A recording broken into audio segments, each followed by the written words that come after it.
कथाएं सुनने से, सत्संग करने से आप केवल ठाकुर जी से मिलोगे, केवल सन्यासी विरक्त होके भगवान से मिलोगे, ऐसा नहीं है। आप एक सुंदर मानव भी बनोगे। विवेक बुद्धि को जागृत करती है भागवत की कथा, और ये विवेक बुद्धि जिसकी जागृत हो जाए, समझ जाओ उसको सत्य परमात्मा की प्राप्ति हो गई है।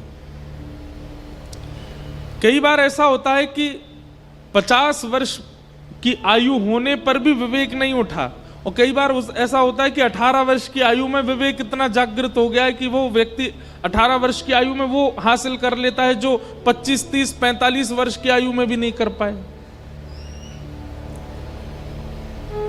परंतु एक बात हम स्पष्ट रूप से कह दें, सत्संग करने वाले लगभग हर व्यक्ति का विवेक जागृत होता है, उसको विवेक बुद्धि प्राप्त हो जाती है। इसलिए वेदव्यास जी महाराज ने भागवत में प्रारंभ में, मध्य में और अंत में किसी देवी देवता को वंदन नहीं किया। क्या कहते हैं? सत्यम परम धीमहि, मैं परम सत्य को वंदन करता हूं। जो परम सत्य है मैं उसे वंदन करता हूं। परम सत्य परमात्मा है। आप सारे काम गलत करते हो, झूठ बोलते हो, झूठा खाते हो, झूठे ही रहते हो, सब झूठ से ही आपका प्रारंभ होता है, असत्य सब। लेकिन आप नित्य बिहारी जी का दर्शन करते हो, नित्य बिहारी जी का स्मरण करते हो, तो आपका दर्शन और स्मरण किसी कार्य का नहीं है, क्योंकि आपके व्यवहार में सत्य नहीं है। रावण भी रोज शंकर जी का अभिषेक करता था, रावण भी रोज त्रिपुंड लगाता था, रावण भी रोज नई नई स्तुतियां बना करके महादेव के सामने गाता था। लेकिन ऐसी भक्ति का क्या, जहां तुम नित्य पूजन तो करते हो, नित्य तिलक तो लगाते हो, नित्य आराधन तो करते हो, पर अपने व्यवहार को नहीं बदल रहे हो, ऐसे पूजन का क्या फायदा? हमारी बात बिल्कुल स्पष्ट रूप से मान लीजिए, कथा परिवर्तन करती है, और वो परिवर्तन यदि नहीं दिख रहा है तो अभी सत्य परमात्मा की प्राप्ति आपको हुई नहीं। सत्यम परम धीमहि, ऐसे परम सत्य को हम प्रणाम करते हैं और प्रार्थना करते हैं कि हे नाथ, इस कथा के श्रवण से कुछ तो परिवर्तन चित्त में आवे, थोड़ी परिवर्तन की स्थिति तो हमारे चित्त में बने। भागवत जी के द्वितीय श्लोक में 4 बातें हैं: विषय, अधिकारी, संबंध और प्रयोजन। धर्म प्रोजित कही तवोत्र परमो, निर्मत्सराणाम सताम, वैद्यम वास्तवमत्र वस्तु शिवदम, तापत्रयोन्मूलनम। श्रीमद्भागवते महामुनिकृते किं वा परैरीश्वरः सद्यो हृद्यवरुध्यते त्रिकृतभिः शुश्रूषुभिस्तत्क्षणात्। बहुत सावधानी से सुनो। विषय, अधिकारी, संबंध और प्रयोजन। आप सब लोग कथा पंडाल में आ तो गए, लेकिन अगर ये 4 फैसिलिटीज, या फिर फैसिलिटीज तो नहीं, पर 4 गुण यदि आपके अंदर नहीं है, तो इस कथा सुनने से भी आपके जीवन में परिवर्तन नहीं हो सकता। कौन कौन से? बहुत ध्यान से सुनो। सबसे पहला, धर्म प्रौजित कई तमोत्र परमो। आपका रुझान परम धर्म के प्रति यदि नहीं है, परम धर्म किसे कहते हैं? धर्म और परम धर्म 2 बातें हैं। धर्म का अर्थ होता है अपनों का कल्याण, उसको कहते हैं धर्म। जैसे देश का कल्याण, बुजुर्गों का कल्याण, परिवार का कल्याण, बालकों का कल्याण, हमारे शहर के जनों का कल्याण। ये कल्याण के लिए जो आपके अंदर रुचि आती है सब जनों के लिए, उसको कहते हैं धर्म। लेकिन अपने कल्याण की भावना जब आपके चित्त में आती है उसको कहते हैं परम धर्म। अच्छा, हमारी एक बात और सुनिएगा, आत्म कल्याण में कहीं आप लोग इसको गलत अर्थ में मत ले जाइएगा। आत्म कल्याण में कई लोग सोचेंगे शायद महाराज जी ऐसा कहना चाह रहे हैं दूसरों को धन दे करके सहायता करना, दूसरों का विवाह करा देना, किसी गरीब को भोजन दे देना, ये तो धर्म है, और धन का प्रयोग अपने लिए करना ये परम धर्म है, ऐसा मत लगा लेना। सबकी सेवा करना ये धर्म है, पर अपने देह के भीतर विराजमान उस आत्मा के कल्याण का चिंतन करना ये परम धर्म है। समझ में आई बात? आप परोपकार करते हो, गरीबों को भोजन कराते हो, बच्चों को स्कूल पढ़ाने की व्यवस्था करते हो, गरीब कन्याओं का ब्याह कर देते हो, किसी को धन दे देते हो, वस्त्र दे देते हो, सामाजिक कल्याण, राष्ट्रीय कल्याण, देश के कल्याण की भावना आपके चित्त में है, वो धर्म है। परंतु एकांत में बैठ करके सत्संग श्रवण करके आप अपनी आत्म कल्याण की भावना रखते हो कि इस देश से खूब खाया, खूब कमाया, खूब पाया, सब कुछ किया, परंतु अब इसके भीतर विराजमान जो आत्मा है उसको सदगति पहुंचाने का मुझे क्रिया करनी है, ऐसी भावना चित्त में आ जाए, उसको परम धर्म कहते हैं। और ये परम धर्म की स्थिति यदि आपकी नहीं बनी है तो कथा का विषय अधूरा रहेगा। परम धर्म की बात आपके चित्त में होनी चाहिए। कोई व्यक्ति पानी में डूब रहा है, आपसे मदद मांग रहा है और आप भी कूद गए पानी में उसको बचाने। पता चली आपको तो तैरना ही नहीं आता था और दूसरे को बचाने के लिए आप कूद गए। बाद में पता चला कि आप बच के आ गए, वो चला गया। क्यों? आपको खुद तैरना नहीं आता था, आप जैसे कूदे उसी के ऊपर चढ़ गए बचने के लिए, बेचारा डूब गया, मर गया। कहने का बात क्या है, जब तक स्व कल्याण की भावना चित्त में नहीं आएगी आप दूसरे का हित कैसे करोगे? स्वयं को तैरना नहीं आता तो डूबते हुओं को कैसे बचाओगे? स्वयं का भजन नहीं है, स्वयं के पास में वो विवेक बुद्धि नहीं है, तो फिर दूसरे की सहायता आप कैसे करोगे? श्रीमद् भागवत सुनते समय बाहर भले ही चाहे आपकी जो योजना हो, पर यहां बैठते ही आपके चित्त में ये भावना आनी चाहिए कि इस कथा से मैं अपनी आत्म कल्याण का बोध ग्रहण करूं। ये भागवत का विषय है। दूसरी बात, अधिकारी। भागवत का अधिकारी कौन है? तो कहते हैं निर्मत सराणाम सताम, जिसके चित्त में मात्सर्य दोष नहीं है। मात्सर्य दोष मतलब ईर्ष्या। मैं हर कथा में एक बात कहता हूं, ठाकुर जी क्रोधी को मिल जाएंगे, ठाकुर जी लोभी को मिल जाएंगे, ठाकुर जी एक बार को कामी को भी मिल जाएंगे, भोगी को भी मिल जाएंगे, लेकिन ईर्ष्यालु को कभी नहीं मिल सकते। काम, क्रोध, लोभ, द्वेष, अभिनिवेश, अहंता, ममता, चिंता आदि जैसे दोष यदि आपके चित्त में हैं तो भी आप भगवत सन्मुख हो सकते हो, लेकिन आपके चित्त में यदि ईर्ष्या का दोष है ठाकुर जी कभी प्राप्त नहीं कर सकते आप। ईर्ष्यालु मत बनिए। और ईर्ष्या का दोष यदि चित्त में है, कहीं लिखिए उसको, किन किन से ईर्ष्या हो रही है, कब कब हो रही है, सब नोट डाउन करो। जैसे अपना कई लोगों को ब्लड प्रेशर होता है या शुगर होता है, वो मॉनिटर करते हैं ना, नाश्ता से पहले कितना शुगर था, भोजन के बाद कितना हमारा शुगर हो गया, ब्लड प्रेशर सुबह कैसा था, रात में कैसा है।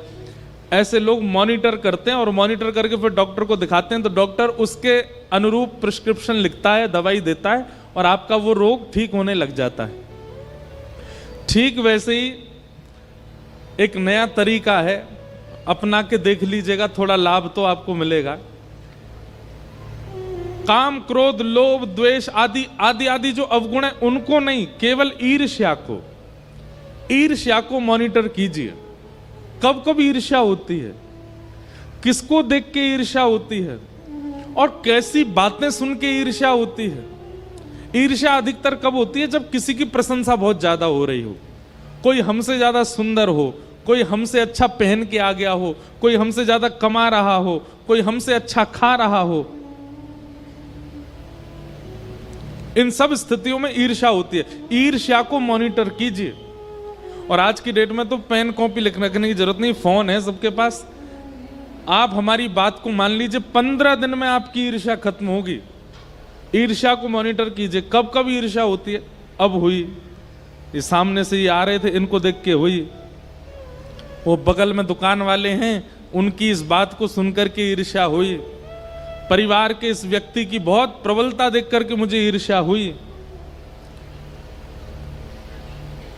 और संपूर्ण मॉनिटर करके 1 दिन, 2 दिन, 3 दिन का पूरा मॉनिटर करो, और तीसरे दिन अपने घर के ठाकुर जी को बताओ, हे ठाकुर जी, परसों से आज तक हमको इतनी बार ईर्ष्या हुई और इन बातों पर ईर्ष्या हुई, ऐसे ऐसे ईर्ष्या हुई, कृपा करके आप अनुग्रह कीजिए और इस ईर्ष्या के दोष को नष्ट कीजिए। आप ठाकुर जी से कहकर के पुनः उन्हीं चीजों पर जाइएगा। आप देखेंगे आपकी ईर्ष्या अब घटने लगी है। पहले पूर्ण रूपेण खत्म नहीं होगी, पर घट जाएगी।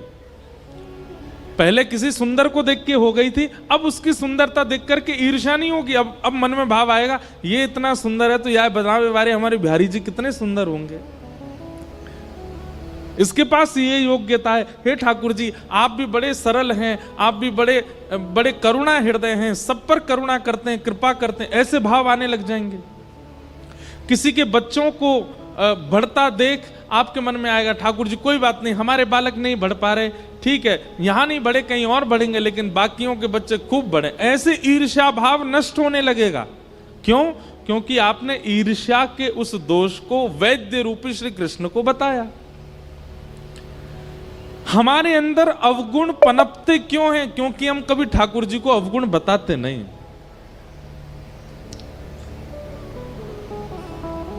अपने अवगुणों को मॉनिटर कीजिए और मॉनिटर करके ठाकुर जी को बताइए, ठाकुर जी से कहिए। सूरदास जी महाराज कहते हैं, कौन कुटिल खल कामी मौसम, कौन कुटिल खल कामी, कौन कुटिल खल कामी मौसम, कौन कुटिल खल कामी, जो तन दियो ताहि बिसरायो, जो तन दियो ताहि बिसरायो, ऐसो नमक हरामी मौसम, कौन कुटिल खल कामी, कौन कुटिल खल कामी मौसम, कौन कुटिल खल कामी। सूरदास जी जैसे भक्त जिन्हें कहा जाता है, सूरदास कौन है? बोले भक्तों के जहाज हैं। बोले सूरदास जी जहाज हैं, जिस जहाज में बैठ करके ना जाने कितने असंख्य भक्तों ने भगवत प्राप्ति कर ली। वो सूरदास कह रहे हैं कौन कुटिल खल कामी मौसम। इससे ये बात प्रमाणित होती है कि ठाकुर जी को एकांत में बैठ करके यदि व्यक्ति अपने अवगुण बतावे तो ठाकुर जी धीरे धीरे उस अवगुण को नष्ट करते। हमारे बिहारी जी को देखो, राधा रमन राधा वल्लभ जी को देखो। मैं कथाओं में कहा करता हूं, ठाकुर जी वंशी ही क्यों धारण करते हैं अपने अधर पर? ठाकुर जी ने इतने सारे वाद्यों में केवल वंशी को ही क्यों चुना? क्योंकि बाकी के जितने भी वाद्य हैं ना, पोले सब होते हैं अंदर से, पर सब अपने पोलेपन को छुपा के रखते हैं। वंशी एकमात्र ऐसी है वो जैसी है ठाकुर जी को प्रस्तुत कर देती है स्वयं को। ढोलक है, अब भीतर से तो खाली पड़ी है लेकिन दोनों तरफ से खुद को ढक रखा है। तबला है, भीतर से खाली है पर दोनों तरफ से ढक रखा है। सितार है, वो सितार का तंबूरा होता है पीछे, वो कद्दू के फल से बनता है शायद, पोला होता है अंदर से लेकिन छुपा रखा है। हारमोनियम बाजा है, भीतर इसमें खूब खालीपन होता है पर छुपा के रखता है। सारे वाद्य अपने आप को छुपा करके रखते हैं। एकमात्र वंशी ऐसी है जो अपने समस्त खालीपन को ठाकुर जी के आगे प्रस्तुत कर देती है। मतलब अपने दोष को छुपाती नहीं है ठाकुर जी, इसलिए ठाकुर जी उसको अधर पर धारण करते हैं। दो कारण, अवगुण ठाकुर जी के सन्मुख कह दो तो अवगुण सद्गुण हो जाएगा, और अवगुण यदि ठाकुर जी को बता दिए गए तो ठाकुर जी स्वीकार कर लेते हैं। ठाकुर जी कहते हैं भैया या में कोई लाग लपेट ना है, जे ने को वो अपने आप पे छुपावे ना है, जैसो है वैसो आगो मेरे सामने। भागवत में कथा आती, कुब्जा 3 जगह से कमर टेढ़ी उसकी, जब ठाकुर जी के सन्मुख से निकली उसने अपने उस अंतरंग दीन स्वरूप को ठाकुर जी से छुपाया नहीं। भगवान उससे बात करने लगे तो कुब्जा बोली आप मुझसे चर्चा मत कीजिए, क्यों, आप त्रिभुवन सुंदर हैं और मैं अत्यंत कुरूपणी, मुझसे चर्चा करते हुए कोई आपको देख लेगा तो आपके ऊपर प्रश्न उठाएगा। ठाकुर जी ने मन में विचार किया, इसने अपने दोष को किंचित भी छुपाया नहीं तो लोग पता कैसे होते हैं, उनके अंदर एक दोष आ जाता है, उस दोष को छुपाने के लिए 5 झूठ और बोलते हैं।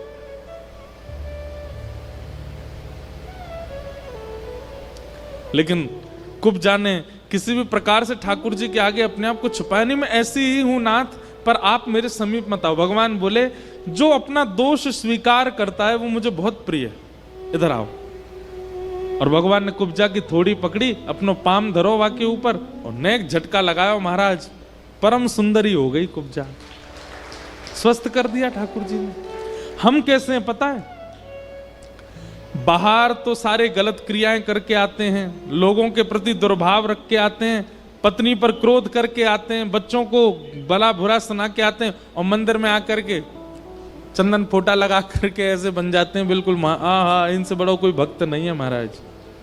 परम दीन, परम सरल, परम विरक्त ठाकुर जी को ऐसे लोग बिल्कुल प्रिय नहीं। इसलिए भैया अपने दोषों को ठाकुर जी से कहो, अपने दोष ठाकुर जी से कहो।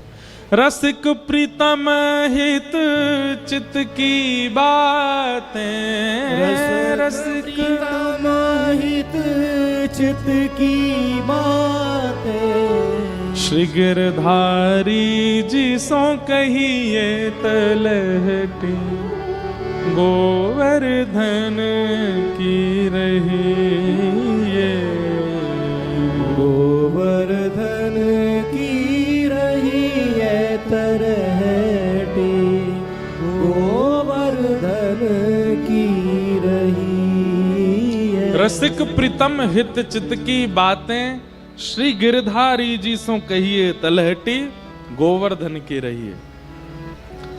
अपने मन की सारी बातें ठाकुर जी से कहो।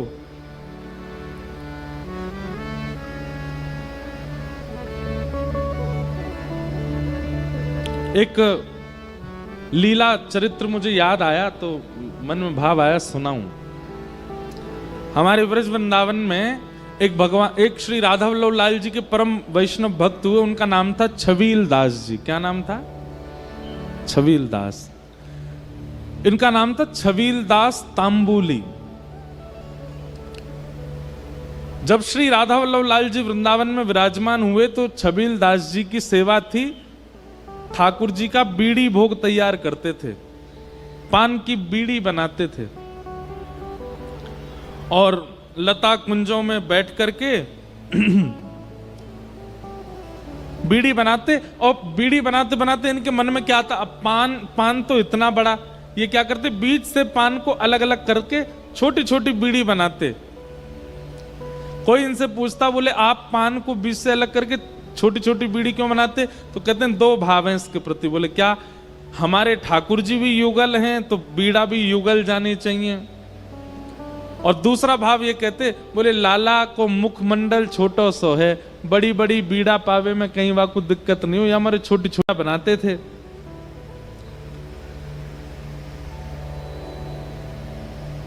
लेकिन जब बीड़ी बनाते थे तो मन में इनके भाव आता था कि पता नहीं श्री ठाकुर जी हमेशा चांदी के पात्र में बीड़ी भर के मैं धर आता हूं मंदिर में, कभी ऐसा सौभाग्य मिलेगा कि मैं बीड़ी बनाऊं और ठाकुर जी मुंह खोल के मेरे सामने बैठ जाएं, वो मोते कहें ले चल अपने हाथ से मुंह पवा दे। तो जब बीड़ी सेवा करते थे तो मन में ये उनके चिंतन चलता रहता था कि कभी ऐसा दिन आएगा कि नंद नंदन श्याम सुंदर सामने बैठे और बैठ के अपना छोटा सा मुख खोल के मुंह से कहें कि मुंह को बीड़ी पवाए थे। आहा,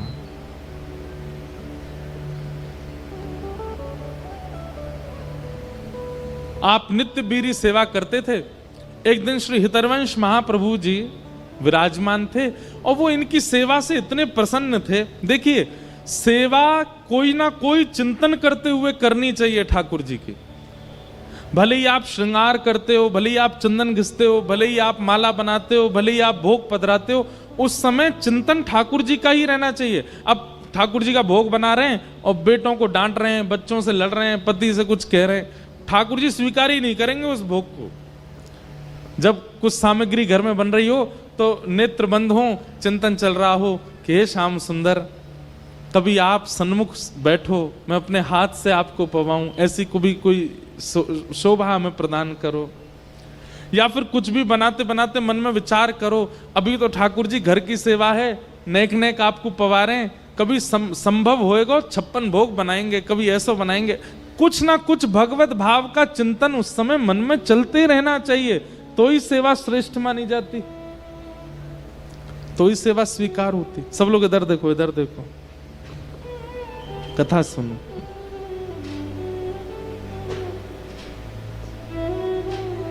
आहा, तो छबील दास हितरवंश महाप्रभु की दर्शन को गए तो महाप्रभु जी बोले, मैं निज सेवा में भीतर जाऊं और तेरी बीरी भोग को देख करके राधा वल्लभ लाल जी प्रसन्न हो जाएं। जय बोलो वृंदावन बिहारी लाल की, श्री राधा रमण लाल की, श्यामा प्यारी कुंज बिहारी, जय जय श्री हरिदास दुलारी, श्यामा प्यारी कुंज बिहारी, जय जय श्री हरिदास दुलारी, श्यामा प्यारी कुंज बिहारी, जय जय श्री हरिदास दुलारी, श्यामा प्यारी कुंज बिहारी, जय जय श्री हरिदास दुलारी, श्यामा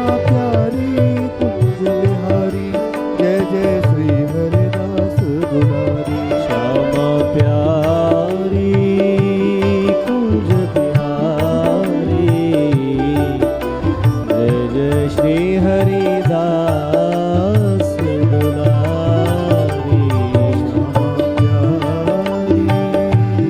कुंज बिहारी, जय जय श्री हरिदास दुलारी,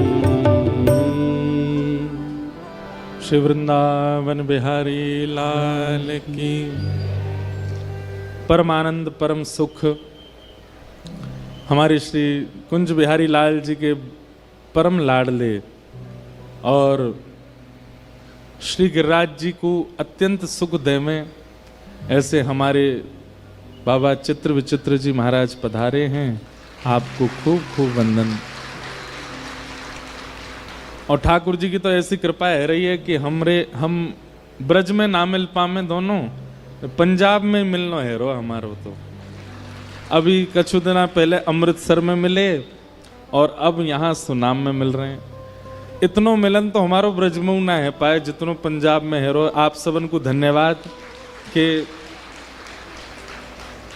रसिक जनन को मेल मिलाप ये पंजाब की भूमि करवा रही हो, आप सब करवा रहे हैं। या के काजे हम आप सबन को धन्यवाद कहें और यूं कहें बिहारी जी आपको भी ऐसे रसिकन से मिलवाते रहे। पंजाब में 15 दिन का ये सत्र रहा, पूरा चल रहा है अभी भी। तो अमृतसर में भी महाराज जी के दर्शन भये, वहां खूब आनंद करते, खूब ठाकुर जी को मुखोल्लास करते, खूब खेल भी खेलते, आनंद भी करते। और फिर जब ये चले गए तो फिर ऐसा लगो कि मानो कोई कछु चलो तो गयो, लेकिन आज फिर ते यहीं पंजाब में ही मिलना भयो है। अब पंजाब सुना ब्रज सो ही लग रहा है। क्यों? ब्रज वही जो रसिक दर्शन करावे, वो